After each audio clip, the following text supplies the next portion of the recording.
ఓం అరుణాచలేశ్వరాయ నమః. అరుణాచలం వెళ్ళాలనుకునే వాళ్ళు minimum 2 days ఉండేలాగా ప్లాన్ చేసుకోండి.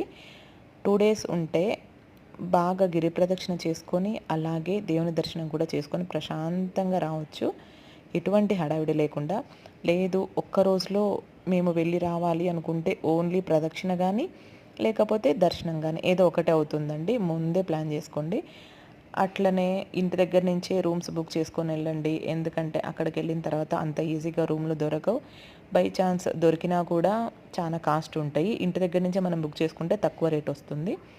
ఇంకా పౌర్ణమి రోజు వెహికల్స్ను లోపలికి అలో చేయరు. మనం బయటనే పెట్టేసి వెళ్ళాల్సి ఉంటుంది. నడకదారినే వెళ్ళాలి, లేదంటే ఆటో దొరుకుతుంది.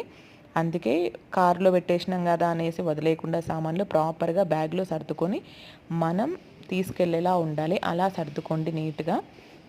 ఇంకా వాటర్ బాటిల్స్, కొన్ని ఫ్రూట్స్ తీసుకెళ్తే ప్రదక్షిణ టైంలో బాగా ఉపయోగపడతాయి. పిల్లలు ఉన్న వాళ్ళకి మధ్య మధ్యలో ఎక్కువ కాస్ట్ పెట్టి కొనుక్కోకుండా ఉపయోగపడుతుంది. అండ్ అలాగే చిల్లర డబ్బులు తీసుకెళ్ళండి.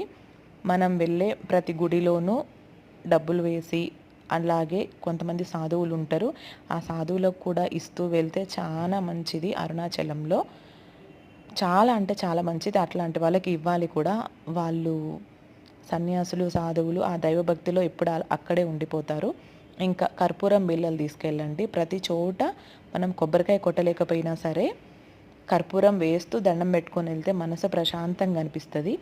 అలాగే తిరిగేటప్పుడు కొండను చూస్తూ గమనించండి. ఎక్కువ శాతం కొండ కనిపించదు. కనిపించిన చోటైనా అరుణాచలేశ్వరుడే అనుకొని ఆ కొండను చూసి దండం పెట్టుకోండి. ఇవి నాకు తెలిసిన కొన్ని టిప్స్. ఇంకా ఇంకేమైనా డౌట్ ఉంటే కామెంట్ చేయండి, చెప్తాను.